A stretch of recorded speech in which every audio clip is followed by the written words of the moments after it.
Assalamualaikum warahmatullahi wabarakatuh. Perkenalkan nama saya Wahyuni Fitria.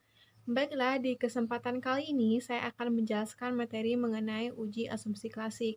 Nah, uji asumsi klasik yang saya akan terangkan itu terbagi menjadi 5 bagian. Itu yang pertama, uji normalitas, yang kedua, uji linearitas, yang ketiga, uji heteroskedasititas, yang keempat, uji multikoloniaritas, yang kelima, uji autokorelasi. Pertama, saya akan menjelaskan uji asumsi klasik.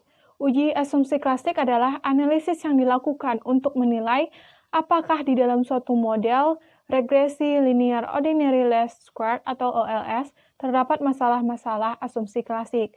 Asumsi klasik adalah syarat-syarat yang harus dipenuhi pada model regresi linear OLS agar model tersebut menjadi valid sebagai alat penduga. Yang selanjutnya, tujuan pengujian asumsi klasik adalah untuk memberikan kepastian bahwa persamaan regresi yang didapatkan memiliki ketepatan dalam estimasi, tidak bias, dan konsisten. Regresi linear OLS adalah sebuah model regresi linear dengan metode perhitungan kuadrat terkecil, atau yang disebut dengan ordinary least squared. Di dalam model regresi ini, ada beberapa syarat yang harus dipenuhi agar model peramalan yang dibuat menjadi valid sebagai alat peramal. Macam uji asumsi klasik yang pertama, uji normalitas. Uji normalitas adalah sebuah uji yang dilakukan dengan tujuan untuk menilai sebaran data pada sebuah kelompok data atau variabel. Apakah sebaran data tersebut berdistribusi normal ataukah tidak.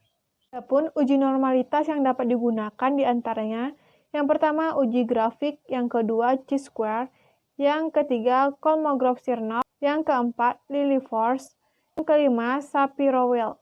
Berdasarkan pengalaman empiris beberapa pakar statistik, data yang banyaknya lebih dari 30 angka, maka sudah dapat diasumsikan berdistribusi normal. Biasanya dikatakan sebagai sampel besar. Namun, untuk memberikan kepastian data yang dimiliki berdistribusi normal atau tidak, sebaiknya digunakan uji normalitas, karena belum tentu data yang lebih dari 30 bisa dipastikan berdistribusi normal. Sebaliknya, data yang banyaknya kurang dari 30 belum tentu berdistribusi normal. Menurut Imam Ghazali, uji normalitas bertujuan untuk menguji apakah dalam model regresi variabel, pengganggu, atau residual memiliki distribusi normal. Pengambilan keputusannya adalah jika sigma lebih besar dari 0,05, maka data berdistribusi normal. Kedua, uji linearitas. Menurut Ghazali, uji linearitas ini digunakan untuk mengetahui hubungan antara variabel independen dengan variabel dependen mempunyai hubungan yang linear secara signifikan atau tidak. Untuk mengetahui linearitas data dapat digunakan dengan menggunakan uji test of linearity dengan taraf signifikan 5%, sehingga jika nilai signifikan linearity lebih besar dari 0,05, maka data tersebut linear. Jika di bawah 0,05, maka data tersebut tidak linear. Menurut Getut Pramesti, pemeriksaan linearitas untuk mengetahui ada atau tidak kelinearan antara variabel bebas X dengan variabel respon Y. Jika 0,05 kecil sigmanya, maka terdapat hubungan linearitas. Yang ketiga, uji heteroskedasititas. Menurut Imam Ghazali, uji heteroskedasititas bertujuan menguji apakah model regresi terjadi kesamaan variasi dari residual satu pengamatan ke pengamatan lainnya. Regresi yang baik adalah yang homokedastisitas atau yang tidak heteroskedasisitas.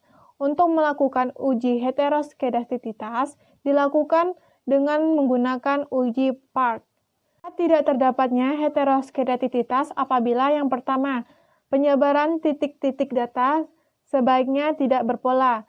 Yang kedua, titik-titik data menyebar di atas atau di bawah atau di sekitar angka. 3. Titik-titik data tidak mengumpul hanya di atas atau di bawah saja. Yang keempat, uji multikoloniaritas. Menurut Imam Ghazali, uji multikoloniaritas bertujuan untuk menguji apakah dalam persamaan regresi ditemukan adanya korelasi antara variabel bebas independen. Regresi yang baik seharusnya tidak terjadi korelasi di antara variabel independen. Uji multikolinearitas dapat diketahui dengan menggunakan dua cara, yaitu melihat nilai toleransi dan lawannya variance inflation factor. Jika VIV kurang dari 10 dan toleransinya lebih dari 0,10, maka tidak terjadi gejala multikolinearitas.